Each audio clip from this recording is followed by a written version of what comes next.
Olá, nós estamos aqui com o PodUni. PodUni é um projeto que reúne pessoas, celebridades, especialistas nas diversas áreas dos saberes da Uniatitude, como teologia, educação. E hoje nós vamos falar de um tema muito sensível e muito pertinente para os dias de hoje: dores emocionais. Com esse mundo tão louco, com tantas mudanças e cada dia mais a gente tendo relatos de pessoas que estão sofrendo com tristeza, depressão, amargura, sem rumo, sem destino. Mas nós sabemos que existe um remédio de muito fácil acesso que pode aliviar e até mesmo curar as dores da alma. E para a gente falar um pouquinho sobre esse remédio, nós convidamos hoje uma pessoa muito especial. Uma pessoa que mudou a minha história de vida com Cristo. O pastor Marco Batista, da Sociedade Bíblica do Brasil, que é um profundo conhecedor da Palavra de Deus, e ele tem histórias muito interessantes sobre cura através da Palavra de Deus. Pastor Marco, é uma honra, é um prazer, eu estou com meu coração aquecido do Senhor ter aceitado o nosso convite. O Senhor já é nosso amigo, parceiro. E toda vez que eu lembro de dores emocionais, cada dia mais pessoas chegando para mim, falando que está com depressão, um remédio para dormir, um remédio para acordar. Eu sempre me lembro das palavras que o Senhor falou para mim sobre a cura que a Bíblia pode trazer. Vamos começar esse bate-papo falando sobre: a Bíblia pode curar? Oi, José. Claro que sim. O que bom estar aqui com você, na sua audiência, e você de casa também. Eu espero que esse bate-papo seja de cura para a sua alma, seu coração. Essa é a doença que afeta o ser humano desde muito tempo. Não é só a doença do século. Porque quando a pior coisa que pode acontecer com alguém é morrer, ele tem medo de morrer, essa pessoa quer viver. Mas quando a pior coisa que pode acontecer com alguém é viver, ela não aguenta a vida, aí ela quer morrer. E a Bíblia é o remédio. A Bíblia é esse livro, o manual de funcionamento do ser humano. Deus criou o ser humano e escreveu o manual de como funcionar. Por exemplo, no livro dos Salmos, o Salmo 38, o Salmo 77, fala de doenças psicossomáticas, a cura das doenças psicossomáticas. O salmista reclama que está com o corpo, os lombos ardendo, calor, febre, desmaio, a luz dos olhos apagam, dores nos rins, dores nos ossos, reumatismo, miopia, até que ele sentiu a presença de Deus e descansou no Senhor todas as suas necessidades. Então, essas doenças psicossomáticas, a Bíblia mostra que a jaula é de papel.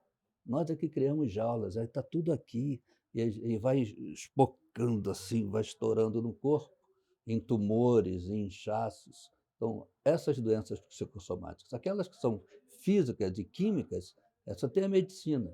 Agora, essas que nascem aqui, essa tem a palavra de Deus que cura. Pastor, conta para nós um episódio que o senhor viveu e que o senhor observou a cura através da palavra do Senhor. Olha, eu estudei em Bangu, na escola Roquete Pinto, na década de 60. E antigamente, né, era primário, 6 anos de primário, 4 anos de ginásio, 3 anos de científico. Essa turma, nova geração, nem sabe o que é isso. E quem era da escola pública, se ganhasse, é a mesma turma, até o científico. Significa que se você ganhasse um apelido ali, ele vai te acompanhar a vida toda. Meu pai era um homem assim, meu pai minha mãe que ensinou meu pai a ler e escrever, mas ele tinha uma sabedoria da roça. Ele dizia para nós assim: "Se te puserem um apelido, faz das tripas coração, mas ri. Quem bate escorre, porque se chorar é para sempre". Um colega nosso, colega meu de turma, naquela época a gente tinha 11, 12 anos, e ele gostava muito de uma menina da moça mais bonita, a garota da escola, aquele namoro da década de 60, eu era confidente dele, ele disse: "Marquinhos, eu estou, namorando a Regina, mas ela não sabe, é só você". Eu falei: "Ah, tá bom, cara, guarda o segredo". Colocaram um apelido nele na frente dela, e ele foi chamado por aquele apelido todo o primário, todo o ginásio, todo o científico. Quando ele já estava na juventude, adolescente, juventude, os pais tiveram que mudar de bairro, porque toda vez que aparecia com uma namorada ou com alguém e chamavam pelo apelido, doía. Quando nós fizemos um reencontro lá na confeitaria Colombo, eu lembro que ele foi o primeiro a chegar. Quem mora longe acaba chegando mais cedo. Eu fui o segundo e o terceiro foi o que colocou o apelido nele. Todo mundo agora na faixa etária de 60 anos, e o cara chamou ele pelo apelido. Ele falou assim: "Não me chama desse nome não, meu nome é fulano". Aí chegou todo mundo, diluiu a conversa, ficamos conversando, e eu vi que os olhos dele encheram d'água. Quando todo mundo foi embora e tal, eu falei: "Eu vou te levar no aeroporto, seu voo aqui, ó, às 17, eu te levo lá". Mas eu vi que quando o fulano te chamou por aquele apelido, seus olhos encheram d'água. Eu sou pastor, eu te falei, cada um disse o que está fazendo, e o pastor vê tudo, pelo menos quase tudo. Ele: "Rapaz, isso dói até hoje. Esse apelido dói até hoje". Quando eu dou palestra em algum lugar, eu dou palestra em empresas, e alguém chama outra pessoa por esse apelido, não é comigo, mas dói em mim, volta tudo. Aí eu disse: "Olha, tem um camarada na Bíblia que passou por isso, mas foi curado". O Salmo 129 diz assim: "Muitas vezes me angustiaram, desde a minha mocidade". Israel que o diga. Ele não estava queixando de uma dor que estava doendo naquele dia, ele estava queixando de uma dor que vinha doendo, acabou com a juventude dele. Até que ele não aguentou e orou, e Deus mostrou como é que a chave vira. Ele: "Como é que é isso?". Eu falei: "É com sangue". Ele falou: "Já fiz despacho de tudo". Eu falei: "Não, mas é sangue de cordeiro". Aí ele: "Não, cordeiro eu nunca matei". Eu falei: "Mas já foi morto na cruz, é Jesus. Nós vamos orar e pedir que o sangue de Jesus caia sobre você, porque se o sangue de Jesus cair sobre você, sabe o que que ele faz? Ele apaga as tatuagens que a vida fez na alma. Ele estanca hemorragias da alma. Ele vai limpando a alma, as deformações que a vida fez, como bateu com força. Ele: "Eu quero isso, como é que eu faço?". "Me dê a mão, eu vou orar, você repete comigo". Ficamos orando ali, aí ele chorou muito. Depois eu levei no aeroporto, ele foi embora, ele me ligou. Não tem um dia que ele não me ligue 5 vezes para dizer: "Marquinhos", aí ele agora chama de pastor: "Pastor Marcos, o sangue de Jesus funciona mesmo. Eu contei isso em minha casa, meu filho de 15 anos morreu de rir. Pai, você chorou por causa disso. Agora eu dou palestra, eu conto a minha experiência, eu fui curado pela Bíblia, pelo sangue de Jesus". Nossa, é comovente ouvir essas histórias. Uma pessoa passou anos e anos com uma doença emocional. Como que eu faço para ler a palavra e a palavra me curar? É só eu pegar a Bíblia? Tem um manual, uma regra? Como que faz, pastor? Olha, a Bíblia é o único livro que você sempre vai ler na presença do autor. Não tem nenhum outro livro que você consiga ler na presença do autor o tempo todo. A Bíblia você consegue. Então você ora antes: "Senhor, eu sei que tu estás aqui. Faze-me ouvir a tua voz para além do texto". E com o coração desarmado, leia a Bíblia. A Bíblia, você não precisa dizer que a Bíblia diz, ela já diz, ela não volta vazia. Você lê a Bíblia para você. Às vezes nós, pregadores, temos a tentação de pegar um texto bonito, a gente fala assim: "Eu vou escavar esse texto para tirar uma mensagem". Não, deixa o texto escavar você, aí vai sair uma boa mensagem. Então é você lendo a Bíblia e deixando que ela mexa com você. Quer ver uma coisa? Salmo, 139 começa assim: "Senhor, tu me sondas e me conheces". E termina lá dizendo: "Sonda-me, ó Deus, e vê se há em mim algum caminho mau e guia-me pelo caminho eterno". Se você pergunta a qualquer pessoa, vamos profissão, um médico: "O que que é sondar? O que que é sonda?". "É o cateterismo". Um astronauta, a sonda espacial; um engenheiro, a sonda que mede a vibração do solo; um mergulhador, a sonda abissal. Mas o hebraico, por não ter tantas letras, é muito poético o idioma. Então, sondar no hebraico é virar a pedra no jardim. Eu lembro que minha mãe tinha margaridas quando nós éramos crianças, e eu pintava a pedra de branco. Ficava bonito na foto, amarelinha com branco. Mas quando você vira a pedra limpinha, tem um monte de bichinho dentro. Foi isso que o salmista falou: Vira a pedra no meu jardim. Vê se há algum caminho mau e guia-me pelo caminho eterno. Vira a pedra no jardim do meu coração". Então essa é a oração que a gente tem que fazer quando lê a Bíblia. Fala com o autor: "Debulha, vira a pedra no meu jardim e me conserta". O senhor está me dizendo, me contando sobre Salmos, Então, que é um dos livros da Bíblia mais lido, né? Eu acho que os Salmos, porque é fácil da gente ler o Salmo. Ele começa e termina, a gente consegue ter um entendimento. Eu gostaria de perguntar para o senhor: existem dois salmos. Em especial, tem um salmo que é bem de costume, habitual, você chegar na casa das pessoas e esse salmo estar aberto, que Ah, é o sim, Salmo 91. sim. O que a gente pode tirar do Salmo 91 que pode nos ajudar a enfrentar essas dores emocionais que têm crescido assustadoramente no que a gente já pensa que é o fim do, Uhum. caminhando para o fim, assim, É, né, é. que está na palavra. Nós somos cidadãos do céu andando nesse mundo caído. Então, conspirações, doenças, fazem parte desse mundo caído.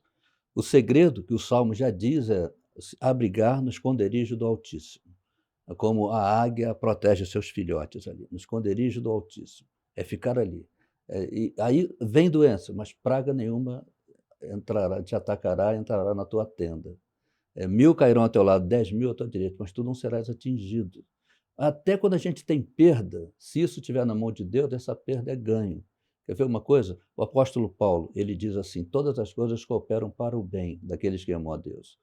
Ele não diz que a maioria das coisas e nem que as coisas boas, ele diz todas, até aquelas que a gente chama de azar, no fim vai dar certo. Se não deu certo, porque não chegou ao fim, porque no fim vai dar certo. É uma santa conspiração. Paulo vai viajar, o navio quebra. Tenta contornar, Mísia vai para Bitínia, não dá. Aí volta, o Lucas se converte.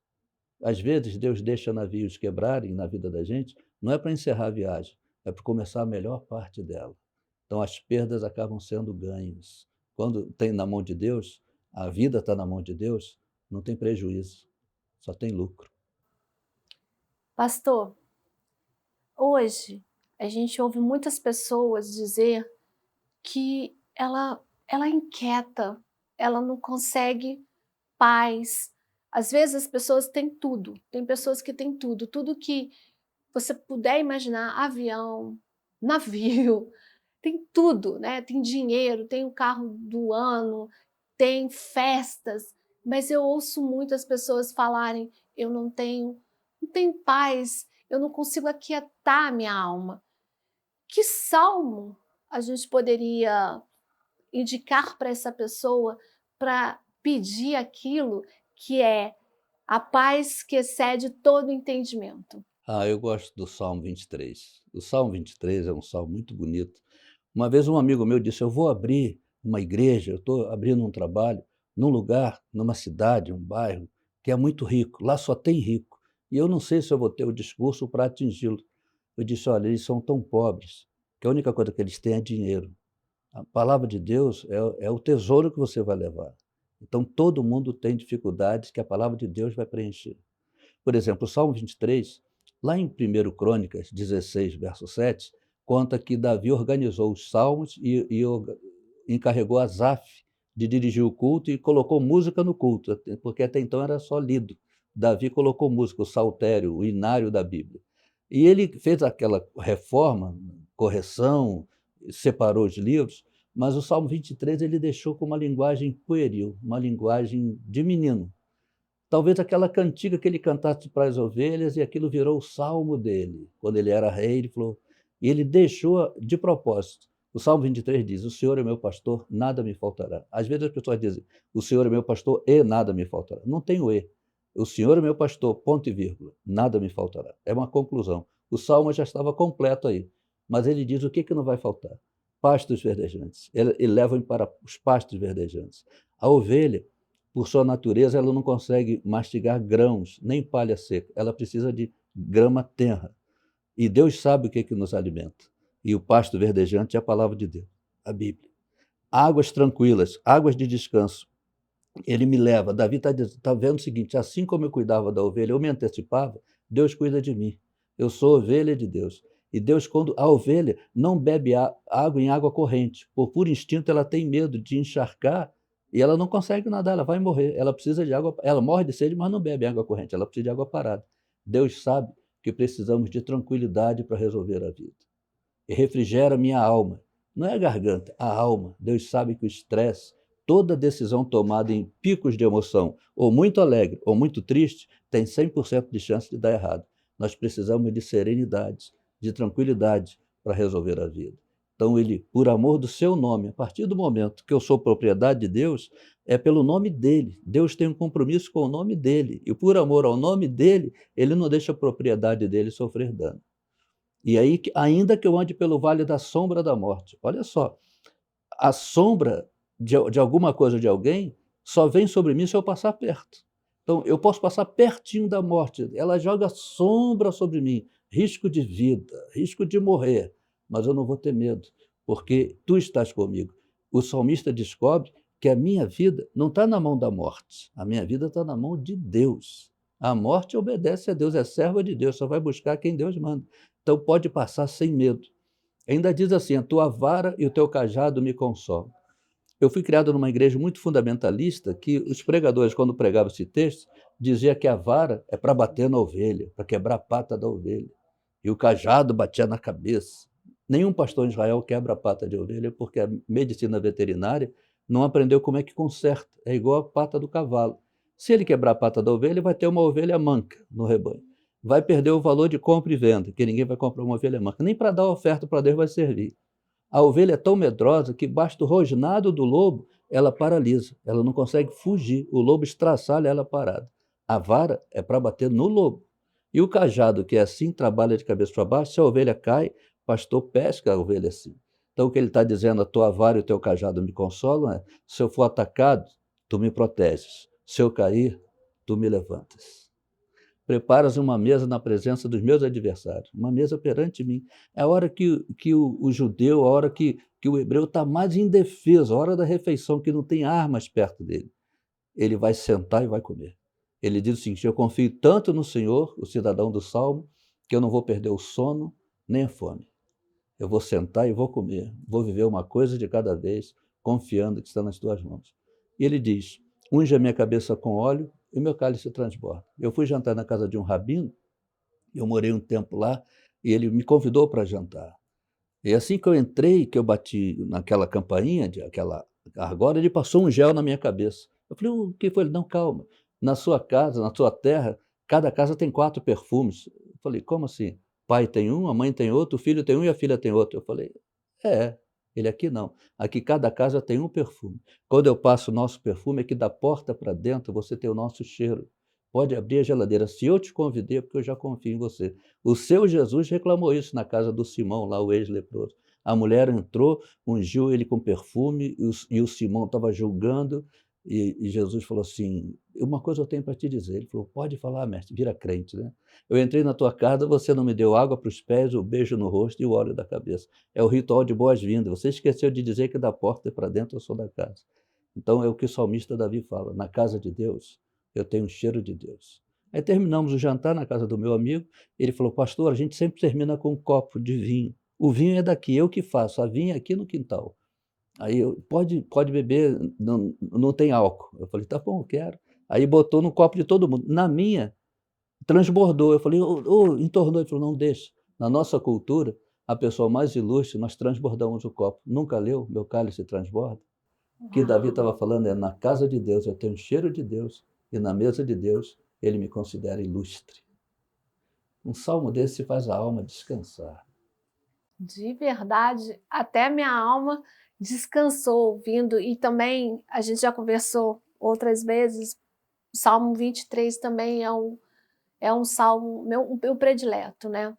Somente os livros de Salmo traz a cura? Não, a Bíblia toda, as histórias da Bíblia, por exemplo, não são historinhas. A história de José do Egito, o livro do Gênesis, Gênesis é criação. Sobre criação mesmo só tem 2 capítulos. Depois da história dos patriarcas, e do capítulo 37 até o final, é uma história, a história de José do Egito. A maior história da Bíblia é a mais bonita. É até uma história de tráfico humano, ele foi vendido.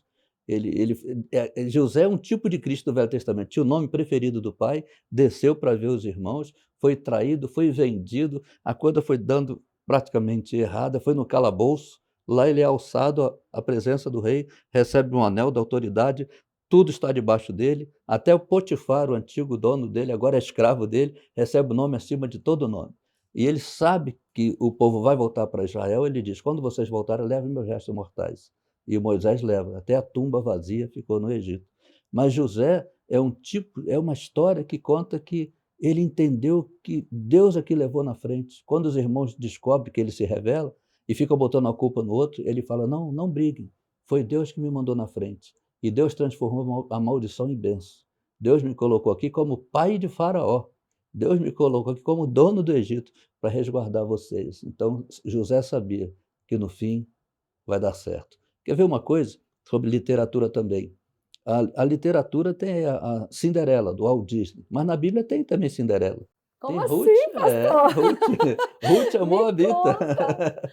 O livro de Ruth não tem anjo, não tem terremoto, não tem raio, não tem nada sobrenatural. É uma história de amor de uma menina pobre, viúva, estrangeira, porque Moabe não se dava com Israel, então ela também podia ser violentada pelos hebreus, porque ela era de Moabe, os moabitas eram inimigos ferrenhos. Ela vem acompanhando a sogra, jovem, estrangeira, pobre. Quando chega em Belém, eles encontram Boaz, o homem mais rico da cidade era solteirão. Como é que Ruth tem uma história quebrada e o Boaz tem uma história quebrada? Porque o Boaz é filho de Raabe. Ninguém dava a filha para casar com o filho de uma prostituta. Se você olhar na genealogia, Salmão de Raabe gerou Boaz. Então, Boaz tinha uma história quebrada. Deus juntou os dois, fez uma história inteira. Nasceu Obed, nasceu Jessé, nasceu Davi, nasceu Jesus, chamado Cristo. Deus é especialista em histórias quebradas. Se você tem uma história quebrada, Deus é especialista nisso.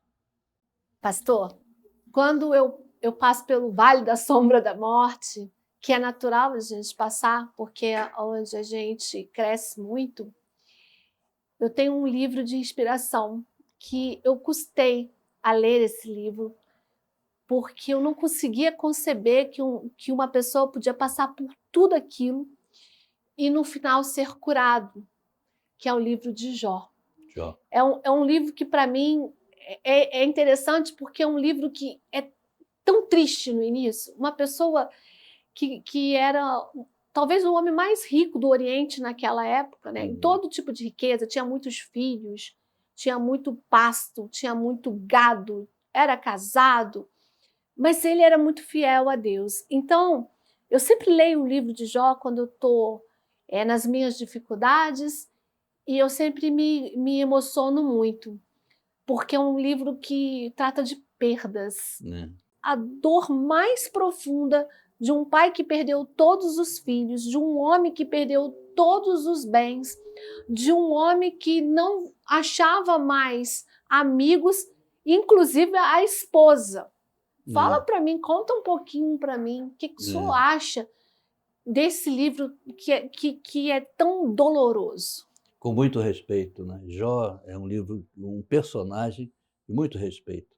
Todos os personagens na Bíblia, os heróis, eles mostram como eles conheciam Deus. Jó é o único que é Deus que diz: eu conheço Jó. De tamanho respeito e carinho. E Jó perde tudo. Jó, ele não tinha o livro de Jó para ele saber como é que a história começou, nem como ia terminar. Jó não tinha nem o primeiro capítulo de Jó. Jó só tinha a vida, e mesmo assim um dia de cada vez. E uma confiança inabalável em Deus. Ele falou: Deus deu, Deus levou, bendito seja o nome do Senhor. E ele se retroalimentava dizendo: eu sei que o meu Redentor vive. Eu não estou entendendo nada, eu não sei de nada, mas eu sei que ele vive e que por fim se levantará sobre a terra. E Jó vai orando, Jó de repente ele ora, aqueles amigos ficam, é mais amigo da onça do que amigo do Jó.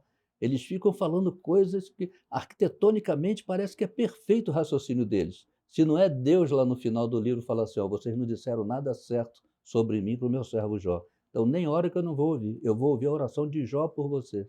Quando Jó parou de orar por si mesmo e começou a orar pelos outros, Jó tem uma oração que ele fala: Senhor, eu perdi tudo, mas tem gente pior do que eu. Tem gente que está se agarrando em pedras para se aquecer, não tem nem roupa. O homem perdeu tudo e consegue orar por alguém que tem menos que ele. E quando ele ora pelos amigos, aí diz o texto, o poder da intercessão. Mudou o Senhor a sorte de Jó quando este orava pelos seus amigos. Quando ele deixou de orar por ele, orou pelos amigos, Deus mudou a sorte dele e deu o dobro de tudo quanto ele possuía. Então ele ganhou o dobro. Ele perdeu 10 filhos. Deus deu mais 10. Eu fiquei pensando, por que não deu 20? Porque filhos não se perdem, ficam guardados com Deus. E no final ele teve o dobro. Deus cuida disso, da herança. E aí quando Jó ficou 2 vezes mais rico, porque Deus deu o dobro, apareceram as irmãs, os irmãos, eu nem sabia onde estava essa gente o tempo todo. Ele perdeu o apoio, perdeu tudo, e deu um banquete, e trouxeram dinheiro e um anel de brilhante para ele, um anel de ouro com pedras. Jó não jogou na cara de ninguém, ele falou: "Senta e come, deixa o passado passar". Jó não ficou amargurado. Sabe, uma grande história de Jó é depois que você sai do sofrimento. Se a gente sai do sofrimento amargo, o sofrimento venceu. Mas se eu saio do sofrimento mais doce, eu venci. Pastor, a amargura é algo que não, a gente não pode dizer que é uma doença, né? Uhum, Mas eu acredito que seja uma das doenças da alma mais profunda. Que salmo o senhor indicaria para uma pessoa que hoje está aqui nos ouvindo e que reconhece que ela sofre de amargura? A uhum, gente sabe que tem estudos, né, que diz que muitas das doenças gravíssimas é porque a pessoa armazenou profundas raízes de amargura. uhum, Fala para essa audiência que está nos ouvindo o que ela poderia ler na Bíblia para uhum, curar a amargura. uhum. A amargura, ela é tão, assim, peçonhenta que ela é comparada com uma planta. Fala de raiz de amargura. E se plantar no coração, ela vai criar raiz. Se alimentar, vai criar raiz. A amargura, isso mata. É só ressentimento. É como tomar veneno para o outro morrer. Só mata quem toma. A amargura só acaba com quem deixa ela crescer. Tem um salmo que diz que os aradores araram nas minhas costas e fizeram longos sulcos. Olha, o arado é aquela ferramenta que rasga a terra. O salmista diz: fizeram isso nas minhas costas. Então foi traição. É quando eu não estava vendo. É de onde eu não esperava. O arado ia puxando, sabe? Ele falou: meu Deus, nunca vou me libertar disso. Mas ele disse: mas o Senhor é justo. Cortou as cordas dos ímpios. Quando eu coloco Deus na situação, Deus corta a corda. O boi segue, o arado para. O passado para. Deixa o passado passar. Coloque na mão de Deus, porque a amargura é esse arado que vai ficar passando.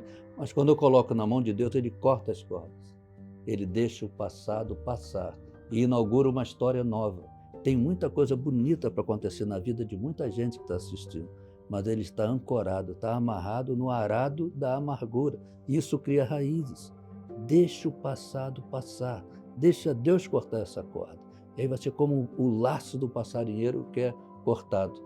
O passarinho ele está comendo ali, o caçador coloca um visgo, um laço, aquilo prende na patinha dele, o passarinho não sabe que está preso, ele só sabe que está preso quando ele tenta voar. Aí a cordinha puxa, o barbante puxa. Ele fala: meu Deus, a vida me enlaçou, eu entrei, fiz opções erradas, quando eu tomei a decisão, as informações que eu tinha, eu achei que aquela era a melhor decisão, mas eu estava sincero no engano. Tem hora que a gente toma uma decisão errada achando que estava certo, mas a vida não é romântica. O que você faz? Senhor, eu confesso o meu erro e coloco diante de ti. Deus corta a corda e o passarinho voa. Nós nos vimos livres, como o pássaro do laço do passarinheiro. Tem esperança. O Salmo 1 diz que o homem que teme ao Senhor, que confia nele, nesse mundo caído, é como uma árvore plantada junto ao ribeiro. O cheiro das águas, quando a palavra de Deus passar, falando: isso é comigo. Eu posso botar o dedo em cima de uma promessa bíblica e dizer: essa é minha, porque essa é para o Filho de Deus. Eu sou filho de Deus. E aí esse é o antídoto para a amargura. É se abastecer, é ingerir a palavra de Deus. Quando o senhor falou sobre isso, eu lembrei de um livro da Bíblia que às vezes é muito polêmico, né? Que é um livro que fala de amor, né? Que foi um livro escrito por Salomão também. Sim. Mas como que a gente poderia... A gente está falando de dores, mas a gente também tem na palavra de Deus o amor. Sim. Fala um pouquinho desse livro. Cântico dos Cânticos dos Cânticos, né? Que às vezes eu já ouvi muitas vezes: eu queria pegar um poema para entregar para uma menina e ia lá em Cantares. Fala um pouquinho desse livro. É de um homem apaixonado, é uma história de amor. A gente coloca na analogia Jesus à igreja, mas quando Salomão escreveu, ele não estava pensando nisso, ele estava pensando no amor, estava pensando no relacionamento. E o diálogo da noiva com o noivo e as moças de Jerusalém que ficam assistindo tudo aquilo. Inclusive, o coro, durante todo o livro, tem um corinho dentro que o livro é cantado. E diz assim: moças de Jerusalém, não despertem o amor até que ele queira. O amor não é para ser inventado, não pode ser forçado. Ele vai acontecer. Ele vai acontecer. Deus sabe, Deus vai juntar aquilo que quem ele quer que colocar na vida da gente. Mas enquanto espera, ela fala assim: apanhai mais raposas, as raposinhas que debaixo dos vinhedos. No relacionamento dos seus casais, não são coisas grandes que acabam com o casamento, não, são as pequenas. As cercas das vinhas tinham frestas. A raposa grande, ela entra numa vinha, ela pode comer até 10 cachos, 20, 30 cachos, 100 cachos de uva. Mas vão nascer de novo. Mas a raposinha, ela precisa roer o caule para afiar o dente, ela gosta daquele azedinho. Uma raposinha rói o caule, ela mata uma vinha inteira. As coisas pequenas é que matam os relacionamentos. Por isso que ele fala: cuide das coisas pequenas. Não deixe ela lá. É um conselho. E outra coisa, a vida, como não é romântica, você que tem que colocar romantismo na vida, ela diz assim à noiva: sustentai-me com passas e confortai-me com maçãs. Passas, não tem pé de passa. Passa é a uva industrializada, ela foi amassada e tal. E isso é que sustenta. As experiências da vida nos sustentam. Agora Deus nos dá presente. Maçã vem pronta. Sustentar-me com passo, confortar-me com maçã. Enquanto eu estou sendo trabalhado, Deus vai me presenteando com coisas prontas, com bênçãos prontas. E Ele vai dizendo: segue, e diz assim: levou-me à sala do banquete. Sua bandeira sobre nós é o amor. Os exércitos, Salomão entendia disso. Os exércitos se reuniam. Cada divisão de um exército tem uma cor e tem um símbolo, tem uma bandeira. Por exemplo, se o comandante, o rei, levanta a bandeira dos arqueiros, os arqueiros sabem que tem que atirar. Se levanta a bandeira dos lanceiros, eles sabem que tem que dar um passo à frente e lançar a lança. Se levanta a bandeira da cavalaria, todo mundo sai da frente e os cavalos vão. Tem a bandeira, é o estandarte. Uhum. Salomão diz que no casamento, o estandarte sobre nós é o amor. Não é para o casal brigar, trocando lança, trocando flechada, você agulhada. Não, o amor. Forte não é o que nos separa, forte é o que nos une. Essa é a tônica de Cantares. O pastor Marcos tem com a Unetitude um curso incrível que são Salmos que Curam. Pastor, do que o senhor trata nesse curso? Quais são as dores que o senhor conseguiu fazer uma conexão com Salmos que de verdade cura as dores da alma? Ah, sim, que bom que você lembrou disso. Olha, quando você lê 1 Samuel, 2 Samuel, 1 Reis, 2 Reis, você lê as batalhas que os reis e os comandantes de Israel enfrentaram. Mas quando você lê os Salmos, você lê as orações que esses valentes fizeram na intimidade. Muitas vezes dizendo: Senhor, eu não sei o que eu fazer, mas a tropa não pode saber. Eu estou morrendo de medo, mas a tropa não pode saber. É eu e o Senhor aqui. São as batalhas de um chefe de família, de uma chefe de família, uma mulher que trabalha fora, sustenta a família, e quer poupar a família das preocupações. Ele tem que voltar para casa com a solução. Então, essas orações, então nós juntamos a batalha com as orações, que não são super-homens que estão vivendo os salmos. São gente de carne e osso, que tem as mesmas aflições. Então, eu fiz a opção em fazer esse estudo. Nos salmos, são 12 salmos, que falam sobre como vencer o medo, a ansiedade, o desprezo, a depressão. Às vezes a pessoa ficou desapontada. Por exemplo, o desprezo. O Salmo 123 fala: estamos fartos do desprezo e do escárnio daqueles que estão contra nós. Olha, o desprezo, só máquinas que não têm desprezo. Por exemplo, se alguém chega no departamento que ele trabalha, na seção lá que ele trabalha, aí está vazia, não tem ninguém. Ele pergunta: cadê todo mundo? Aí o pessoal saiu para almoçar porque bateu a meta, foi comemorar. Ah, por que não me chamaram? Ah, porque você é crente. Você talvez nem quisesse ir, mas só de não ter sido chamado, dói. E aí fala: mas assim como a mão dos servos está na mão do seu senhor e da serva na mão da sua senhora, assim nossos olhos estão postos no Senhor. Como é que é a mesa oriental? O marido senta na cabeceira, a esposa na outra. Atrás dela ficam os servos, olhando a mão do patrão. Atrás dele, a serva olhando a mão da patroa. Ninguém fala, porque é falta de educação falar na mesa oriental. Mas a patroa faz um sinal, a serva sabe o que é para fazer. O patrão faz um sinal, o servo sabe o que é para fazer. Ele disse: eu fico olhando como servo. Deus vai me dar um sinal. É só questão de tempo. Então, nós podemos concluir que, de fato, a Bíblia pode curar. Ela que cura. É o livro dos livros. É o manual do funcionamento. As páginas da Bíblia são medicinais. É como aquela árvore do Apocalipse que as folhas curam. Eu fico vendo, é essa árvore aqui, é a Bíblia. As páginas curam, as folhas da Bíblia curam.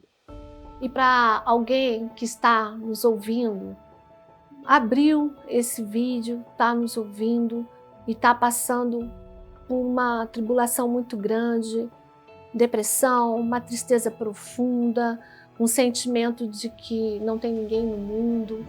Fala para essa pessoa, fala para ela como ela pode se curar através da palavra. Que conselho o Senhor poderia dar para essa pessoa hoje? Quero falar com você. Em primeiro lugar, você não está sozinho. Deus não julga por merecimentos. Por mais que você tenha errado, você só precisa reconhecer que errou. Deus não diz não a um pedido de arrependimento. Um pedido de perdão sempre vai ter o sim de Deus. Então, fale com Ele, você não está sozinho. Leia a Bíblia. Leia a palavra de Deus, ela vai direto ao seu coração. Tem um milagre esperando por você. Eu vou te dizer uma coisa. Eu não preciso nem ser profeta para dizer isso. Tem muita coisa bonita para acontecer na sua vida. Dê uma chance. Deixe Deus reescrever a sua história. Ele é especialista em histórias quebradas. Ele é aquele que sabe o que você perdeu. Salmo 56 diz: contaste os meus passos quando sofri perseguição. Recolheste a minha lágrima no teu odre. Não estão elas inscritas no teu livro? Cada uma delas. Se você pergunta a mim o que é uma lágrima, Deus, eu vou falar, eu sou leigo, água e sal. Um médico vai dizer de uma forma mais elaborada. Mas pergunta a Jesus o que é uma lágrima. Ele vai dizer um relacionamento em crise, um filho doente, uma enfermidade, uma perda. Ele sabe o que faz você chorar. E olha, as lágrimas são as melhores orações. Não tem palavras, mas dizem tudo e dizem com emoção sincera. Chora aos pés do Senhor. Tem muita coisa bonita para acontecer na sua vida. O fim não chegou, só está começando a melhor parte da sua vida. É uma pena que pela internet as pessoas podem nos ver, nos ouvir, mas ela ainda não pode sentir o poder dessas palavras. A gente está aqui nesse estúdio e a gente fica até emocionado. Queria dizer que o pastor Marcos, ele fez esse curso, os Salmos que Curam. E se você quiser conhecer um pouquinho mais desse curso, ele está disponível na nossa plataforma da Unitude. Muito obrigado, pastor Marcos, Eu que agradeço, por todo esse ensinamento que o senhor trouxe hoje para nós.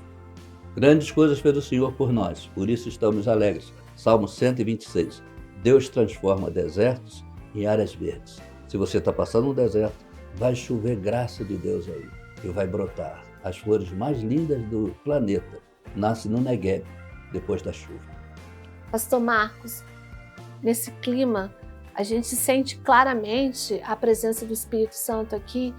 Então, eu sei que Ele está tocando o teu coração. Eu queria que o Senhor fizesse uma oração para as pessoas que estão passando por dores emocionais. Agora, vamos. Com todo prazer, ore comigo. Pai querido, muito obrigado porque podemos te chamar de Pai, na certeza que somos teus filhos. Ó Deus, queremos unir a nossa fé, nosso coração, nossa oração diante de ti, por essa pessoa que está passando por um deserto, por um vale. Tu possas agora, Senhor, te fazer florescer novas criatividades, novas ideias, novos pensamentos. Dê uma palavra, dê uma ideia nova a esse teu filho, essa tua filha que está assistindo. Reescreva a história, transforma o choro em riso. Escreva uma história bonita na vida do teu filho e da tua filha. Em nome de Jesus. Amém.